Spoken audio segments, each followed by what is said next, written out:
Welcome back to the NoFilter Weekly for episode number 9. And with me, as always, is my trusty companion, Shay Nemdarian. Shay, how is life treating you? Yeah, life's going good, man. I cannot complain. It's a bit of a rainy day today, so it doesn't hurt to be inside doing a bit of work. So Yep. yeah, I can't complain.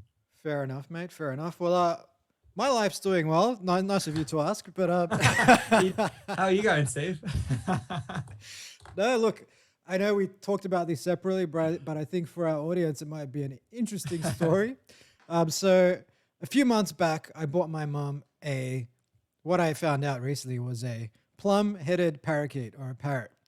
And on the weekend, she took this parrot outside in its cage to give it some sunlight. And for whatever reason, or however, she went for a walk to do some stuff, whatever that stuff was, and came back and saw the parrot on the grass. It had mysteriously found its way outside of its cage, and then it proceeded to fly away. and on the back of this, she obviously was quite upset, and I then walked around the neighborhood, put posts up online, contacted the council, contacted the vet, and I'd pretty much given up hope. But the vet that I called asked me suggested that I put an advertisement up on several Facebook pages as well as this website called Lost Pet Finder. And just when I had given up hope, I thought there was a 0.01% chance of finding this bird. Last night, I get a message from someone saying, "Hey, I think I have your bird. Can you give me some more information?" I'm like, "Oh yeah, it's got a little ring tag around its leg that it often pecks at." She's like, "Yeah, I'm pretty sure I've got your bird." And she sends me a photo, and turns out that Jerry, as he is affectionately known by the family, spent the last 3 days at this lady's house, literally about a block over, and I thought he was dead because this parrot it's a house parrot. It's not Yeah. made for the wild. It's going to go out there. It's going to get eaten by a cat, or its immune system is just going to get depressed because it won't know where to get food from. It's going to be cold at nighttime. But man, it was like one of those rare moments in life that makes you think, oh wow, that's like almost magic that Yeah. this Man, happened. well, when you told me, I was like, this is seriously, it would be unheard of. I'm sure did you say 3 days? Or Yeah, how many well, it days went, was it? went missing on Saturday afternoon and last night, so Tuesday night, 3.5 days. Yeah. Yeah, After a day, you'd be like, yeah, it's RIP to the bird, right? And the yeah. fact someone found it and kept it and was on that website or the platform where you shared the thing how the bird was missing, just everything kind of aligning for you to find the bird again Oh is man. pretty crazy, and it kind of gives you a little bit of hope in humanity as well. The fact that there's good people out there that find birds and keep them and try to find the owners. So many things had to align, and I think it's like that butterfly effect. Like initially, I Yeah, thought, okay, well, I'll just walk around the neighborhood and put some signs and lost bird signs up. yeah, But then it was, I think it was on Sunday night or Monday night where I thought, hang on, let me call the vet and let them know. And they were the ones that told me about this website where I reluctantly paid $80 to post an ad on oh this wow. website because it's like a network of people that find lost pets. And I didn't think too much of it, but that was the essentially, if I didn't post it on this very specific website, I most likely would not have found the bird. So it's just So, crazy so, that, so that's where she contacted you yeah, from, that platform. Okay, and you yeah, paid $80 to get on there. yeah. Wow, So, so that's interesting. But it shows you like you these platforms. Some of them, like I found a babysitter, for example, online, but I mm, haven't gone through any free platforms. I've gone through one where you pay $60 for every month or 2 months to kind of mm. search for a good babysitter, and you find good people on there. And I'm sure it's like this pet thing, but it's just it's random for you because it's just you're paying $80 for just a one-off post at the hope of finding a bird, but it worked out in the I, end, right? I think Probably it's a the best good investment you business. made. I think it's a good business model because they're basically preying off the desperation and emotions of people who are, desperate to be reunited with their pets. Yeah, yeah. Geez, that's it's a feel good story for the day. It is a feel good story to kick us off today, and let's have some more feel good fun as we jump into our first news story or first article of the week, which is what if COVID-19 didn't happen in 2020, but what if it happened in 1990? Like let's talk about how would we work, how would we live, how would we play. I mean, what are some things that come to mind for you, Shay? Oh, geez. What's that? 30 years ago, right? I think I was like 5 years old, but let's say I was the same age 30 Yep. years ago. What do I do a lot of now, given we're in COVID? So I mentioned before, I'm cooking a lot. I'm probably watching a bit more Netflix than I used to. So there was no Netflix back in No, 1990. so yeah, there you go. So I'd say the biggest thing probably would be that whole, from my end anyway, I would say that the digital kind of aspect. So the fact that we've got our phones, we've got access to social media, we've got streaming, we've got TV. Just even thinking about it, I remember when I was small, and say if the power went out in the house, right? Say 15 years ago, 20, I'd say 20 years ago, 25 years ago, I was at home, power went out, we'd get candles out, we'd play board games and shit, stuff like that. Whereas now, power hasn't gone out for a little while at night anyway, but if it went out, I'm sure we'd just pull out our phones, turn the light on the phone and just like scroll the internet and stuff. Yeah, 100%, man. And that's something we talk about in this article, which is, no Netflix, no smartphones, no Spotify, no podcast, no internet. So playing board games like, say, Hungry Hungry Hippos, one of my childhood favorites. Classic. Yeah. If you were playing video games, I mean, you'd be playing it on your 8-bit Nintendo or your Sega Master System. But you wouldn't even have oh yeah, no, true. Yeah, you're right. Were they 90s? Yeah, they would have been. That right? was 1990 definitely. But you wouldn't be able to buy any games because it's not video game stores aren't an essential service. So if you were to secure new games, you'd have to just tape trade or game trade with your neighbors.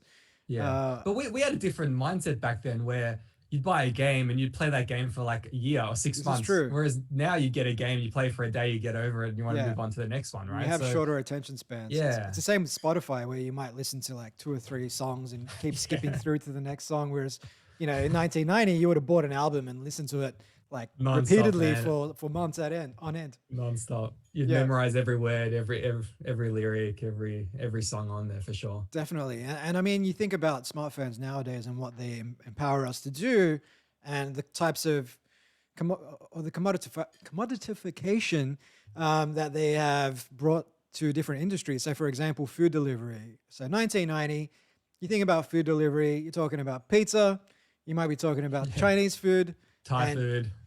I don't even know if Thai was delivered back then. Like nowadays, food delivery has been commoditized, right? Doesn't matter what you want: Korean fried chicken, Indian, Thai, Malaysian, like. It's all a touch of a button away. So if it was 1990 and this happened, you'd probably be eating a lot more pizza and a lot more noodles, I dare say. A lot more carbs for sure. And just like one of the other big things is just work. Like obviously now with the internet, with with the infrastructure that is at our fingertips, we can work from anywhere in the world. We don't necessarily need to be in the office. But if this had happened in 1990, one, you wouldn't be able to work remotely. So I dare say you'd still have to go into work because who's going to shut down the entire white collar economy, banking, insurance, the entire financial services ecosystem, not to mention everything else. So I guess it would have been a lot harder to get this thing under wraps unless you did really put a bullet through the heart of the economy. Yeah, you're right. With remote working, it's like anyone can really work from home, depending on your profession. But like you said, the white collars, they can definitely, most of them can anyway, work from home. But yeah, it would have been interesting because if it's pretty hard just to kind of shut down workplaces, given that everyone has to go in. So it could have been the fact that countries would have probably been more inclined to go down the herd immunity path, right? Given they probably would have had less of a choice in shutting down businesses and sending people home. Yeah, 100%. And the other thing that probably would have occurred, I mean, we talk about the NBA on this show, and nowadays, NBA TV deals are worth over $25 billion US. But back in 1990, CBS had a deal with the NBA that was worth just $47 million. So when you think about that and you think about the reliance on, say, gate takings, merchandise sales, all of that stuff that is, unless you're buying online, which also wasn't a thing back in 1990, that stuff's gone. So trying to maintain the league, trying to pay players and everything else would have been like exponentially more difficult without the TV revenue that the NBA has today. So you probably wouldn't Yeah. even see the NBA bubble unless players were willing to take like a 95% pay cut. Well, even then, yeah, you're right. It would have just been on TV, right? Whereas now you've got, yeah, NBA League Pass. You've got, like you said, there's other avenues for these players to make money as well, and probably be a big part of them going into the bubble as well was the fact that they wanted to, you know, send a message out there around social justice and Hmm. things like that as well. So I'm sure if it was back in 1990, it might have been a bit harder for them to get that message across, with fewer avenues to kind of spread the word because there'd be no social media as well, right? And a lot of these games and results and everything and conversations, it's all done via social media and Twitter and things like that. Yeah, yeah, definitely. And Yeah. I guess speaking of basketball, speaking of the NBA, and speaking of 1990, when players like Magic Johnson and Larry Bird were still dominating the headlines, we're looking at maybe now in 2020 the Celtics and the Lakers again meeting in the NBA Finals. I mean, Miami got off to a good start, but what do you make of the Celtics' chances of overcoming the Heat and meeting the Lakers Well, in the the finals? so I think, yeah, Miami's up 2-1 now. I think they play the next game tomorrow, but yeah, I'm kind of I'm rooting for like a game seven. It's good when you don't, specifically go for a team that's playing. You just want it to go to game seven. So I think hopefully it goes to game seven, and I'm probably hoping that the Celtics make it through because I reckon they'll probably have the best chance of beating the Lakers if they make it through. That's if the Lakers make it through, but they're looking pretty strong at the moment. But having said all that, Miami, they've kind of been that the smoky, and they just keep winning, right? They've just got a team that is pretty even. A random person bobs up every night, and they just get it done. So I wouldn't be Hmm. surprised if Miami made it through, but it would be great to get a Lakers Celtics final. It'd be kind of a bit nostalgic in a way.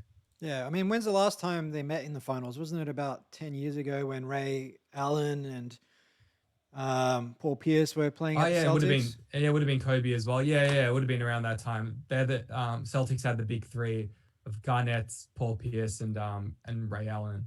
Yeah, Was it the so Yeah, it was the final, right? Yeah. 2008, Celtics won in 6 games with an impressive come from behind victory in game four. There you go, right? So yeah, if they make it through, I'm pretty sure the Lakers will probably win anyway. Probably pretty easy, but yeah, hopefully it's a close one. Yeah, definitely. Well, we'll be watching that one closely to see how it unfolds. Um, in other news, we have recently published a piece on, let's go there, diversity programs and when diversity programs backfire. So, terrible segue from the world of the NBA and the Lakers versus Celtics, but nonetheless, a segue all the same. So, obviously, nowadays there's been a lot of diversity and inclusion programs being rolled out at all sorts of companies, and I think rightly so. I mean, there are systemic issues and challenges to address when it comes to women being represented and minority groups being represented in senior roles in different organizations. Um, so there's been factoids looked at, like 7.4% of the 500 CEOs on the Fortune 500 list being women. Now, at the same time, it's easier to look at that in isolation and not look at the entire picture. And at the same token, there are other professions and roles where where women are dominant. So 88% of registered nurses, 76% of HR managers, 85% of primary school teachers are all female. And perhaps this has something to do with the fact that a 2009 meta-analysis found that when it comes to interests, men tend to prefer working with things and women prefer working with people. So they're drawn to things like human resources, like nursing, like being a doctor, or teaching kids. So there seems to be a narrative generally now in society where it's about, well, let's make it 50-50 across the board. But I mean, do you think that's representative of nature, or is that just a box ticking exercise that is convenient and, you know, is hard to argue without looking at the underlying realities of the fact that the world is, say, nuanced? What do you make of this, Oh, Shay? I like throwing difficult questions your way that Yeah, make you you do, man. Thanks, man. I uncomfortable. really appreciate it. I remember, I think the last episode or a few weeks ago, we talked about how um, he, I'm completely out of We my talked mind. about What? Steve Nash and Yeah, the yeah, white privilege case in the NBA and how work yeah. success But isn't all, just a yeah. matter of color, but also education, skill, Oh, relationships, yeah, persistence, and that so on. also, and the fact that people look at something and they look at it in isolation, right? I Yeah, think it was around the Dan Andrews stuff, right? So rather than just looking at that specific stat in isolation, look at everything around it, how it, yeah. yeah, how things have changed over time. We're Hmm. not looking just at one point in time. There's a lot of aspects to it. So, uh, having said that, I've always been of the notion that the most qualified person or the right person for a job or whatever it might be should be the one getting it. It doesn't matter where they're from, what their background is, and all of that. That's kind of the way I've always viewed things in my life. I think that when okay, if you look at organizations, I don't know whether you've seen it, Steve, but pretty much every company that I've ever dealt with or looked at the signature of someone's email, it's Mm. always got we are the number one Best diversity. place to Yeah, work. yeah. They get these badges that I think are very much like, they, to me, they don't mean anything because just for them, it's probably a box ticking exercise where we can Yeah. show the word diverse, but are they actually being diverse as a company? Are they doing anything differently? Are they actually promoting diversity in another way? I think those are questions that probably need to be asked. But one thing I remember in Australia, anyway, one of the universities here, they had like an IT degree, right? Hmm. And they found that it was pretty much 99% males were applying for this course. So what they did one year, I don't know whether it's still in place, but they brought down the score you needed to get into that degree for females only. So the score for Right. females to get in was 10 points lower, for example, than the males, because they wanted to promote more females going into that course. Yeah. But I look at that, like, there's many different ways you can look at that. I like, obviously, it'd be great if I'm sure more females got into that industry, but at the same time, you're making it harder for males to do it and easier for females. So it kind of, it's a hard one because everyone's approaching it in different Mm. ways, and there's a lot of like different viewpoints you can have on the different situations. But when those things happen, I kind of question whether they've taken enough data in play and made the best decision to actually um, get the outcome they're after. And for me, given what I do every day as work, it's all about, what is the real problem and what's the best solution for that real problem, as opposed to just coming up with solutions that might not necessarily solve a problem, but just kind of mask it or put a band-aid over it.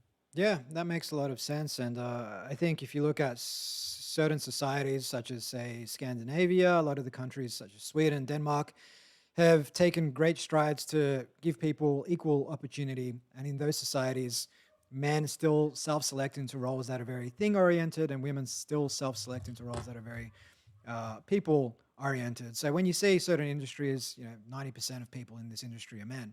It's like, well, okay, that's terrible. Why 50% of people in the world are women, so why are 90% of people in this industry men? But again, you're not Yeah, looking at the whole picture, and maybe women are just not selecting that particular industry. Now, having yeah, said that, no doubt there are factors at play: implicit bias, systemic challenges for minority groups and women. But I think the moment you start to simplify things and say, well, let's just move these people over here, move those people over there, make sure there's 50-50 across the board, that's when what you're talking about, which yeah, is merit, capability, contribution, attitude, EQ, IQ, all those things start to be, they become the victims of all of this. And then if you yeah, are someone who is capable and willing, but you're seeing someone else who is not at your level being put in front of you based on, factors that are totally outside of your control, then you're going to grow disenfranchised with everything. You're going to become disincentivized, and you're ultimately going to leave that organization and look for more yeah, meritocratic opportunities elsewhere. So, in the long yeah, run, if you have people making decisions, whether you're an MBA coach or an executive at a large company, and you're in that position not because of merit, but because of these, skin deep uh, variables, then ultimately your company is going to pay the price. And if your yeah, company isn't performing optimally, then people will lose jobs. They won't be able to put food on the table. There are so many downstream effects, which I yeah, think people don't think about when it comes to these quick fixes to what are very legitimate yeah. challenges. Well, you mentioned equal opportunity, right? And I think that's probably the crux of it, where Yeah. it's important for people to have equal opportunity, landing a role or whatever it might be. But when you look at that university example I gave, is that the opposite of equal opportunity? Because you're making it harder for one gender compared to another one. So, Mhm. like I said, it seems like there's a lot of band-aid solutions or short-term solutions that companies and organizations are kind of coming up with, whereas they're missing the true issue at heart and kind of trying to help not solve it, but help kind of push it in the right direction. Yeah. Yeah. Yeah. And just to double click on just a couple of things here before we move on to the next topic. As we've already identified, when these programs or these diversity programs backfire, it's because one, as we've alluded to, they disincentivize hard work and they force people to leave the organizations. Uh, they can alienate majority groups. So if everything you hear is about how bad the dominant group is and you're a member of that group, you can start to feel victimized and alienated. And you might not say something, but you will act out in certain ways by keeping people from certain groups down if you are in a position of power. Um, these programs can also result in discrimination by minority groups and by senior women towards younger women, for example, who they might see as having it easier now and getting a leg up when they didn't have that. So we're seeing that play out in organizations such as Mercer, which we've linked in this article, and then they can inhibit collaboration between the sexes. So obviously the whole Me Too movement made waves over the last, say, half a decade. But it's also, and it's, rightly so, there's some of the cases that are coming out.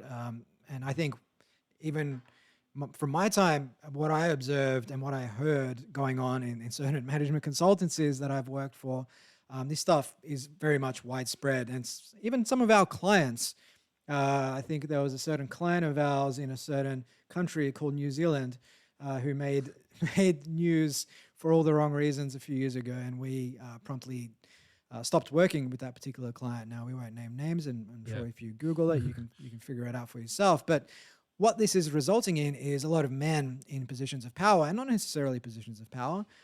60% are finding it uncomfortable to work with women. Senior level men are 12 times more likely to hesitate having a meeting with a junior woman. 36% say they ignore social outings with females. And when they're traveling, they choose to stay on different levels in a hotel, different floors, and sit on totally different areas of the plane just to eliminate any possibility of the finger being pointed at them for something they did or something they didn't do. So, Yeah. the end result of this is that you just don't have that same sort of camaraderie, socializing, collaboration, mentoring, and everything else that you might have had when men felt more comfortable working with their female colleagues. Yeah, there's a lot more tiptoeing around, I guess, when it comes to that stuff. Yeah, it's an interesting one. It is an interesting one. So let's move on to something a What little else we bit got, Steve? more, say, less serious, a little bit more fun. I mean, it's political, but it's fun, and that is our friend, who we like to. This is the second time we've talked about her, but she's just full of joy. She brings us so much joy. Alyssa Milano, former star of Who's the Charmed. Boss and Charmed. So she's been quite. She's been called a defund the police activist. She's obviously quite left leaning.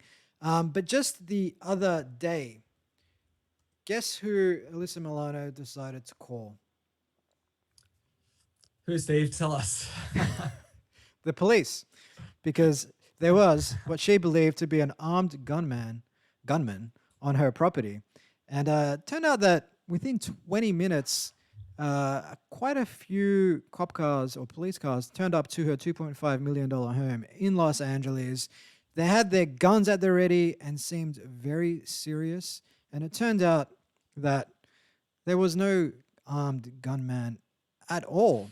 In fact, from what I understand, it was a teenager just circulating around the property. So I found this really funny just because she's been really active at calling to defund the police. But then the moment that something startled her, she picked up the phone and the Police first were on their people way. she called were the police. So I guess it just puts Yeah. things into perspective. With COVID-19 and all that going on, I find that people are a bit more on edge when it comes to criminals and people, getting on their property or stealing stuff. I know with I live in like a townhouse complex. There's 7 of Hmm. us, and we've got an underground garage that we all share. And when COVID first started, and people were forced, losing their jobs, and people were forced to work from home, and we had curfew and everything.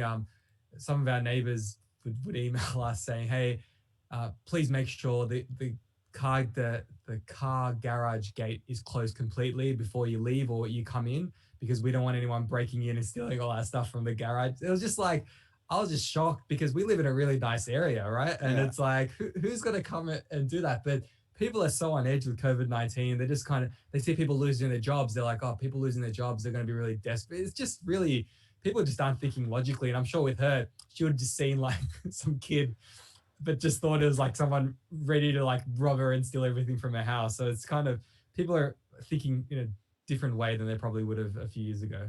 Yeah, I think so. Yeah, definitely the case, especially in LA, where crime Yeah. is widespread.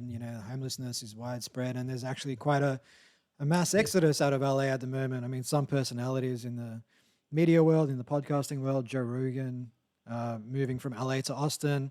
I believe Ben Shapiro is also moving. Not sure where to, and you've had Yeah. other people just from California in general. So Tim Ferriss moving from San Francisco. San Francisco is also facing quite a bit of a mass exodus at the moment. And Well, they've got that.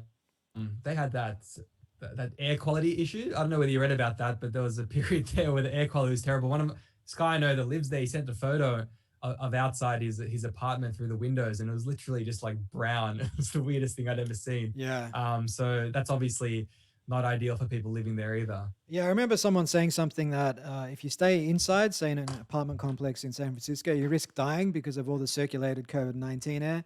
If you go outside, you Jeez. risk dying because of the poor air quality. So everyone should just stand in the doorways, and that's their only chance of survival. So yeah, I'm just reading.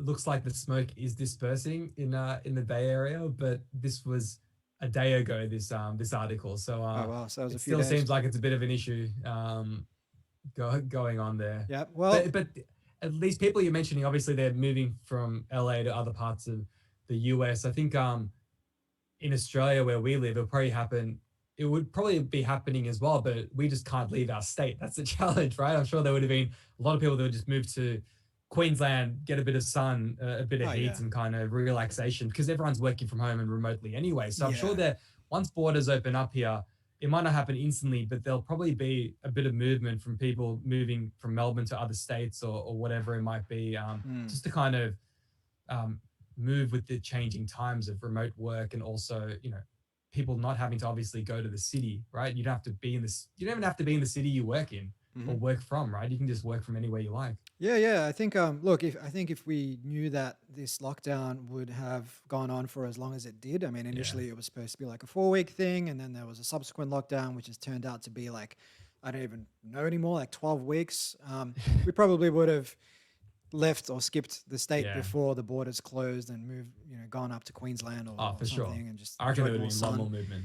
But Yeah. you're absolutely right. I know real estate agents have actually noticed an uptick in inquiries for coastal Yeah. living. So if you're in Victoria, moving down to say the Mornington Peninsula or the Surf Coast, and catching some waves down at Bells Beach, whatever the case Yeah. is, people are realizing that hey, if this remote working thing becomes par for the course, then we can work from anywhere. We don't need to be close to the Melbourne CBD. So it will Yeah. be For interesting to sure. see how that plays out over the next few years. So For sure. I'm sure we'll probably be heading towards that area as well I ourselves. think so. So, I yeah. think so.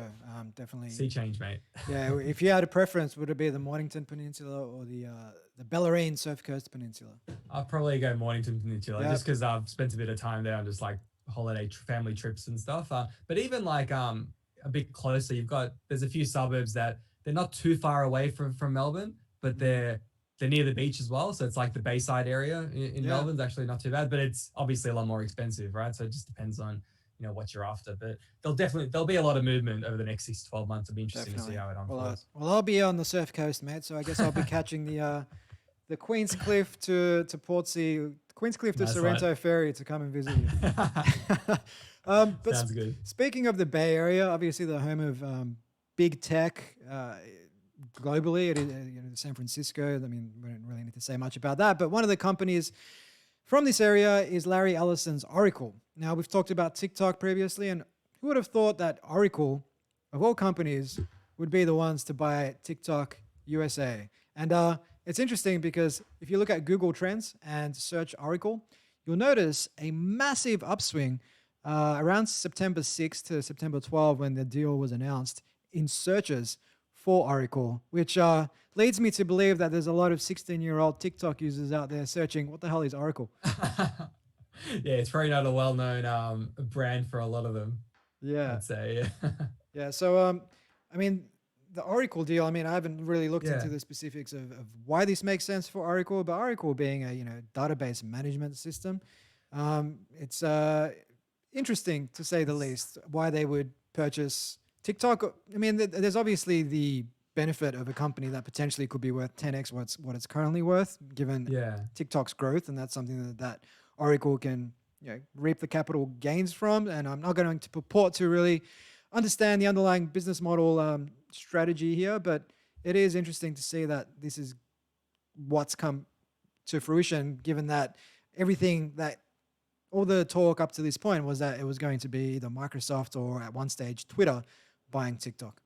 I'm just having a look now, but is Walmart part of the deal as well? Is it like Oracle and Walmart kind of doing a joint purchase? And I'm just seeing did like hear 12 something. billion. Yep. And they're looking to it's Walmart and Oracle, which is like an even more interesting combination of Well, companies. I think the Walmart thing actually makes a little bit more sense because they've been really aggressive in trying to, bridge the gap between them and Amazon, because Amazon's obviously a technology first company. Walmart's been Yeah. around for decades, traditional brick and mortar, but they have been investing in, their online presence and trying to really keep up, or at least stem the tide when it comes to Amazon dominating the online shopping market. And Walmart's, they're still one of the biggest companies in the world by market cap. I mean, if we look at their market cap, they are currently worth $391 billion, which compares with Amazon, and Amazon is at 1.57 trillion. So, 4 times more Walmart. But again, how much of that is, sentiment as opposed to underlying, revenue and actual growth projections and everything else. So that always plays a part. But yeah, I think it makes sense for Walmart, and I'm sure there is some sense in it with Oracle. Otherwise, they wouldn't have pursued the deal. Did you get a handle on how much the deal was worth? I think it was I want to say 12 billion or something along those lines. What I kind of came across in my quick search that I just did.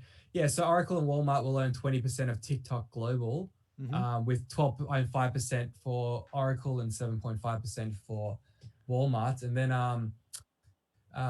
TikTok Global is believed to be valued at up to $60 billion. So if they have 20% of 60 billion, about 12 billion sounds about right.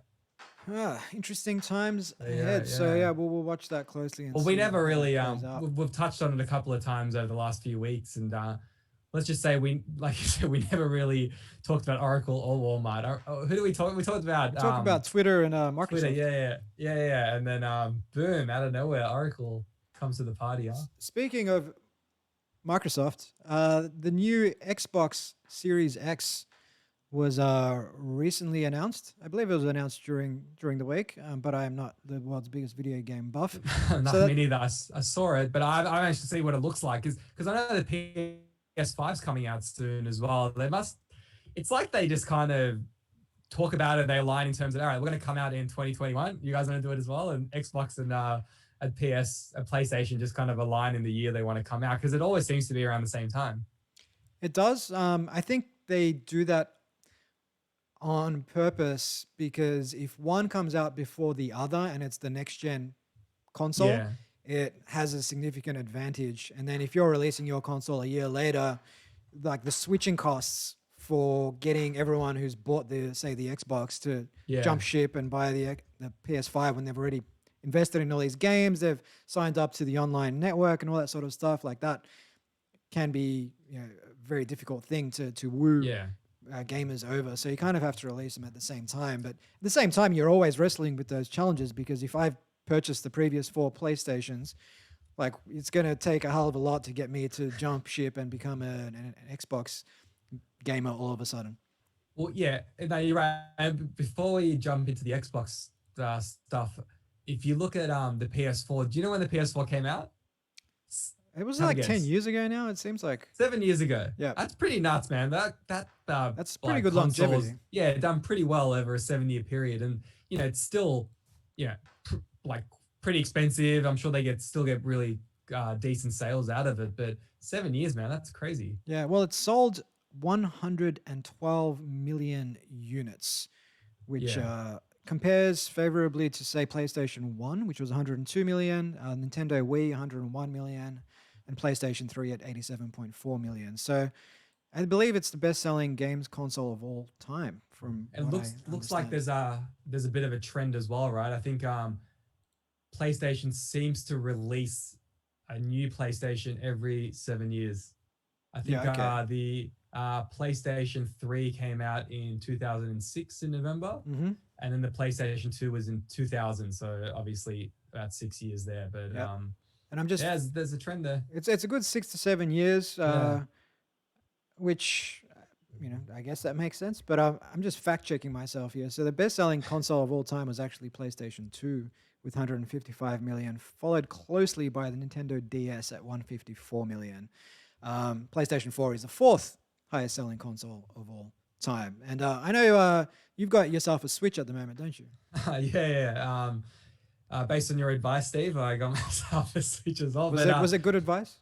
Nah, a Switch is good, right? Because it's like I like those fun games. I like the 15, 20-minute games I can just play here and there. Yeah. I'm not a sit down at your console and play for like 5 weeks nonstop for a game and try to clock it. Yeah. So the fact that I can just, I have to watch it on TV, I can just pull it out and just play it as like a Game Boy style console, and I can just buy games online and things like that. I think it fits the bill for me now. So no, I've enjoyed it. And yeah, what about yourself? Similar I think thoughts? I'm actually going to take a few months off the Switch, just because I find that it's not really that great for my mental health. I find that I'm like you, so I'll play individual games and I'll just play, say, 30 minutes, and I'll pick the Phoenix all-time team and I'll play against like the Chicago Bulls all-time team or the Boston Celtics all-time team. And 9 or maybe 19 times out of 20 I lose, right? But they're always really narrow losses. Like, and oftentimes I'll claw my way back from like 18 points down to equalize with like 2 minutes left, and then somehow I'll lose by 15 points in the last 2 minutes, and it's so frustrating. And then I find myself getting really annoyed over what amounts to just a stupid video game that doesn't really matter. Now, granted, this annoyance lasts all of about 10 minutes, and then I'm all good, but I'm just not seeing the return on investment of my time anymore. I think I'm just going to spend more time reading books. Well, I wonder what they actually factor into these games, whether it be algorithms or whatever that keep you wanting to kind of come back and play more. So like you might play as Phoenix and you might lose in the last second and be like, shit, I want to come back and actually beat the next one. So you kind of stay on the game a bit more. And then, I don't know. I'm sure there's something there because remember the NBA Jam days, right? Yeah. All those games back in, what was that, 15, 20 years ago? Catch-up mode. Every game had catch-up mode, right? Even if you play Mario Kart, whatever, you knew that if you were last or you were like trailing in basketball by 20 points, in the last minute you'd catch up and you'd probably win. But you just knew it. Whereas games these days, they're probably a little bit more realistic. Oh, yeah. And you're not getting that catch-up adrenaline feeling. Well, I think there is that. I think the AI with NBA 2K is actually quite sophisticated compared to what it used to be when we played games. And if you're doing the same thing over and over, it kind of catches onto that and then responds accordingly. So you can't keep running down the lane and hitting the layup like you did for the first 10 points. Then you got to figure out something else to do. And then I find that in the fourth quarter, for whatever reason, you start missing all these layups, and computer starts catching up or starts dominating you and they just nail all these threes. So, which is good in a way because it forces you to be very, very focused, to get into flow. And if you're going to win, it's because you were all there. You couldn't just kind of, like you said, mash the controller and hope for the best. Like you actually really got to be invested and really got to be present to score. So moving on from basketball to food, the Big Jack. So Hungry Jack's, Australia's version of the Burger King, or Burger King, not the Burger King. Oh, Burger King has come out with a new burger, which is basically, let's face it, a swipe at the Big Mac. It's called the Big Jack, and it contains 2 flame-grilled patties, melted cheese, special sauce, fresh lettuce, pickles, onions, and a sesame seed bun, which is basically the Big Mac. I mean, what's the Big Mac jingle? It's pretty much that: 12 beef patties, special sauce, lettuce, cheese, pickles, onions on a sesame seed even bun. looking at it, it looks exactly the same. It looks exactly the same, man. Even the name's the same. The name's the same. Look, I don't think Hungry Jack's has been at all shy about conceding that this is them copying the Big Mac. But apparently the taste is not as good. Now, I don't know about you, but I think they both taste like proverbial ass. Notice how I threw in the proverbial there just so I didn't get you know what ass tastes like? So but you're saying that because but you probably haven't even I've taken a stab in the dark here, but I'm guessing you've never tasted the Big Jack. Look, I have not tasted a Big Jack. I've thought about it. I literally have a Hungry Jack's about a 3-minute walk from my house. So accessibility is definitely not an issue. But in terms of taste, I know there was a few tweets making the rounds recently. The Mega Jack, the verdict: Big Mac Original reigns supreme, given it has been slowly refined over half a century, and the Big Jack could have been conceived by a work experience kid. This is not a surprise. So apparently the Big Jack, it might look like a Big Mac, but doesn't taste anywhere near as good. Now, I was always, when I was a fast food fan, more of a Whopper fan than a Big Mac fan. I don't know about you. Oh yeah, Whoppers were easily the best burgers going around. They were definitely like that. I felt like they were just a lot more hearty. But it's funny to note that someone has also created a bit of a parody video of Ronald McDonald. Now, this is an old one. Ronald McDonald, but the Hungry Jack's version of Ronald. So let's let's see if we can bring this bad boy up. Nope. Not having. Here we go. Here he is. Snack Jack. Snack Jack is Hungry Jack's own mascot. So this this wasn't legitimately a thing. This was just a parody that some fan put together, but it was picked up by the Double Bay Today News over in New South Wales. So basically, it looks like Ronald McDonald, except he has yellow hair instead of red hair. Now, speaking of which, though, Ronald McDonald, Hamburglar, Grimace, the whole crew, they've basically been phased out by McDonald's. I don't think I've seen any of them anywhere near McDonald's. They were the best when I was a kid. They were, I remember they had this little box of cookies you could buy. Yeah. It had all those characters on it. It was like 60 cents or something. And they obviously, you're right, they phased out a lot of those characters. With Hungry Jacks as well, they it's like they're enjoying this. They look like they're just milking it as much as possible. They're even running ads now where they talk about how there's another burger chain trying to take them to court about the burger, but in reality, their burger's different because it's got better meat or whatever, right? But they're really trying to milk it and get as much coverage as possible from it, from the sounds of things. Yeah, and so they should. And I guess there's a question in here around, what amount of damages is worth the publicity that's being generated. So I'm sure someone in the back office has done their maths and said, hey, we're probably going to, McDonald's is probably going to come after us. We're probably going to have to pay X millions of dollars in damages. Is it worth it? And I guess that question is yet to be answered. But here we are talking about the Big Jack, and I'm sure a few of our listeners will head out and buy one for themselves. Moving on from Big Jack to something a little bit more serious, actually quite a lot more serious. Recently making the rounds on Facebook was a graphic video, and I don't know, this is a terrible segue going from the Big Jack to suicide, but a graphic video of a suicide, which was streamed to Facebook, was streamed to TikTok, and made the rounds for quite a few hours before it was taken down. And by that point, other people had, copied the video and started streaming it and everything else, and basically replaying the horror for the family who every time they went online, like that's basically all they saw. Now, Facebook more or less said that this video was not in violation of its guidelines, of its standards, and I find that quite, interesting or pathetic in a way, just because, having promoted business pursuits on Facebook, I've seen ads get rejected for things like there's an exclamation mark in the copy, or this word should not be used.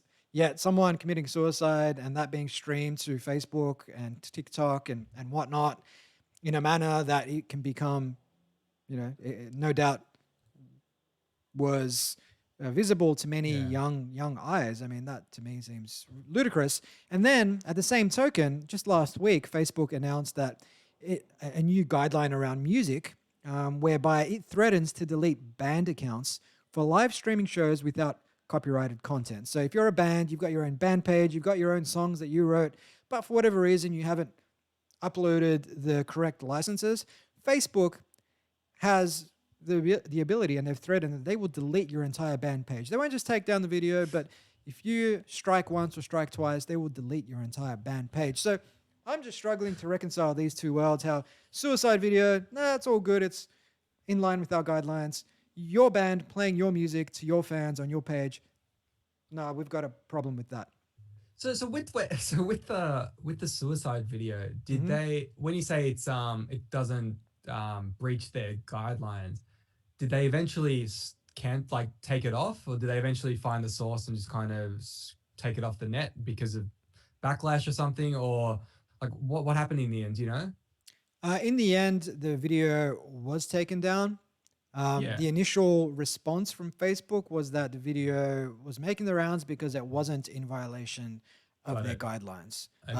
And I know social media companies like Facebook, like Twitter, they have both the algorithms, but then they also have tens of thousands of people who are manually checking out offshore, offshore teams. And yeah, I think Facebook actually said that it admitted that its army of human reviewers had been partly disabled due to the pandemic, and with fewer content reviewers, they took less action on less pieces of content on both Facebook and Instagram for suicide and self-injury, child nudity, and sexual exploitation. So, I mean, this goes much further than just the suicide video. There's all sorts of questionable stuff being shared on Facebook and Instagram. But at the same time, like, I understand, they've got tens of thousands of people employed just to do this. They've got all sorts of algorithms. It's not an easy job.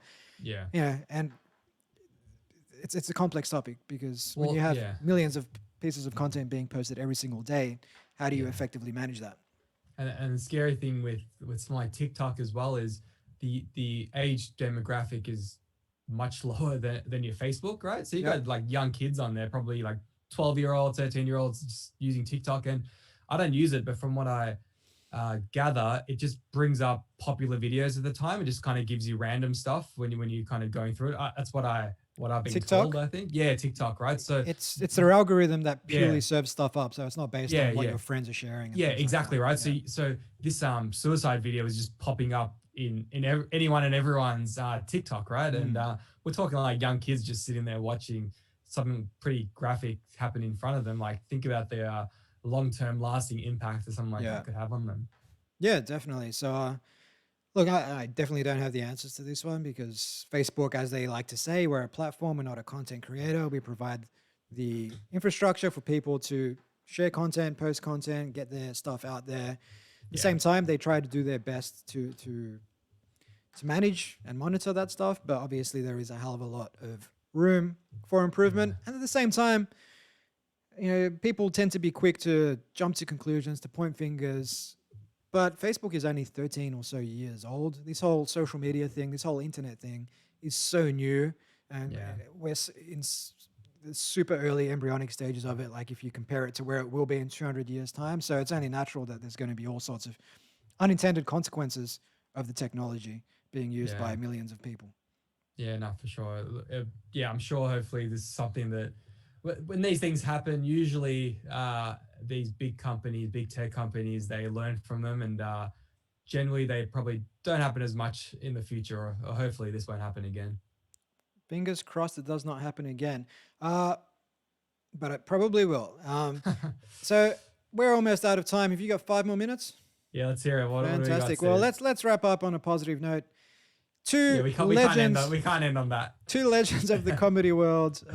One from the early '80s and one from today. Eddie Murphy and Dave Chappelle, both winning big at the Emmy Awards. Did you happen to catch this?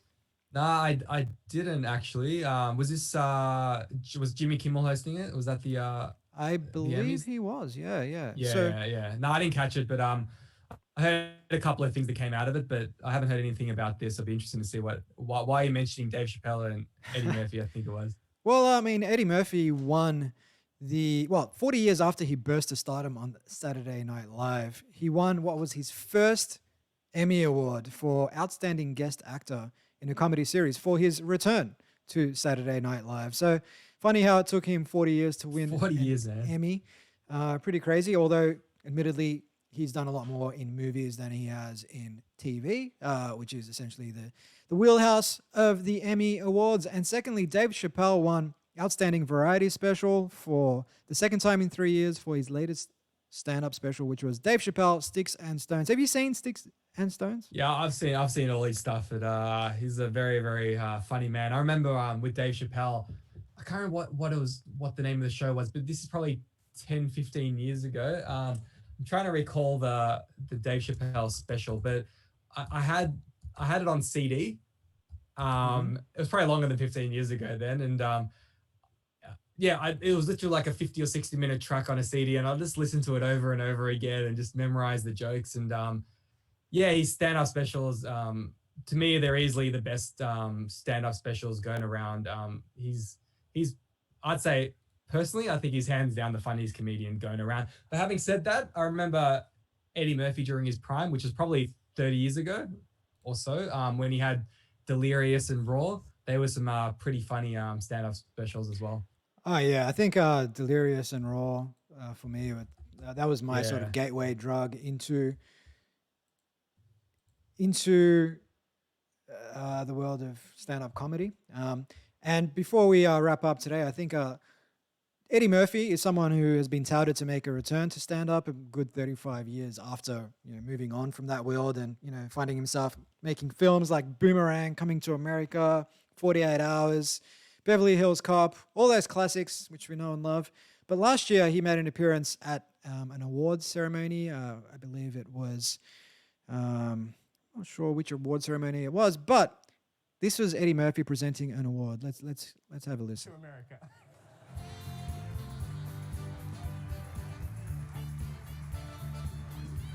Who else got Bill? Oh, nope, Bill has one of these. Did y'all make Bill give his back? No, because I know there was a big outcry from people. They was trying to get Bill to give his trophies back. You know you up when they want you to give your trophies back.